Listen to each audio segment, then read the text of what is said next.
මං ගාව මේ තියෙන්නේ ගවමුක උඩ කොටසක් සහ එක නිර්මාණය කරගත්ත පැටර්න් එක. ඉතින් මෙන්න මේ ඩාට් එක කොහොමද ගවමුට නිවැරදිව මහගන්නේ වගේම ඩාට් පිළිබඳ වැදගත් විස්තර කිහිපයක් අද වීඩියෝ එකෙන් මම ඔයාලට අරන් එනවා. පික්චර් එකෙන් ඔයගොල්ලන්ට පැහැදිලි වෙනවා ඇති ඩාට් එකක ප්‍රධානම අංග මොනවාද කියලා.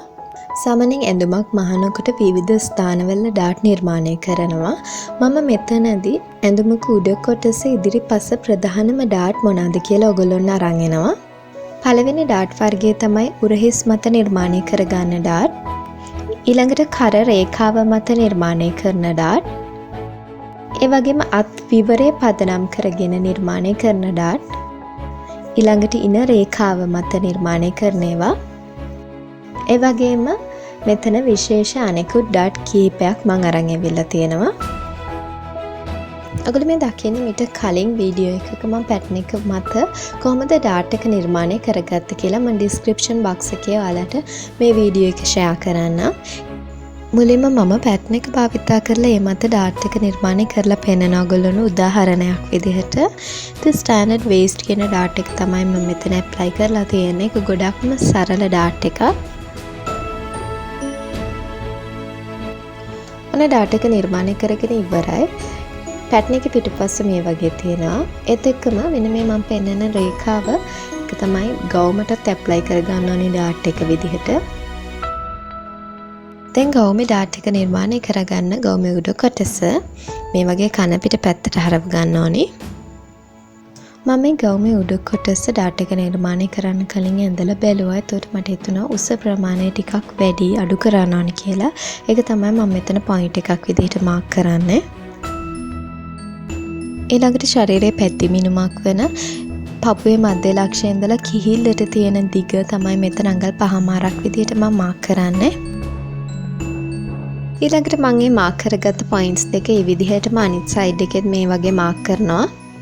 ඒ පොයින්ට්ස් දෙක උපයෝගී කරගෙන මෙතන මම පැටර්න් එකේ මෙෂර්මන්ට් එකක් ගන්නෙ ඩාට් එකේ නැමුම් පාර නිර්මාණය කරන්න. ඒත් එතන අඟලක් ඉවත් කරලා තමයි අඟල් 4ක් විදිහට මෙතන මාක් කරන්නේ. මොකද පැටර්න් එකේ මැහුම් වාසිත් තියෙන නිසා.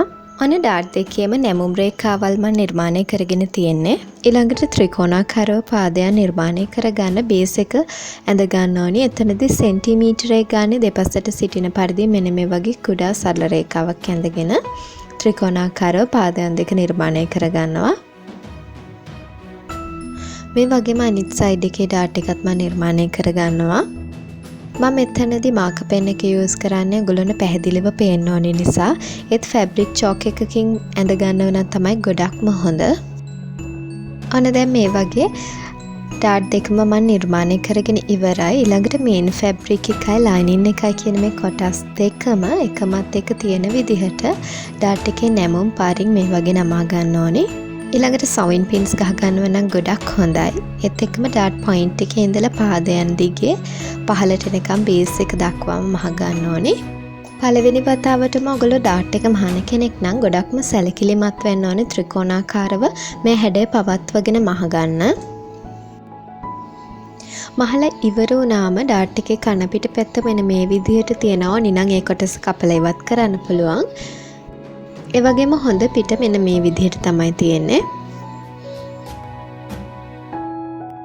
ඇත්තටම ඩාට් නිර්මාණය කරාට පස්සේ ගවුමේ හැඩය තවත් ලස්සනට ඉස්මතු වෙලා පෙනෙනවා. ඊළඟ වීඩියෝ එකෙන් මම අරන් එන්නේ මේ ගවුමට නිවැරදිම ආකාරයට මම ප්ලීට්ස් නිර්මාණය කරේ කොහොමද කියලා. ඒ වගේම ගවුම මහලා නිම කරනවා. ඉතින් මගේ channel එකත් එක්ක දිගටම රැඳී ඉන්න.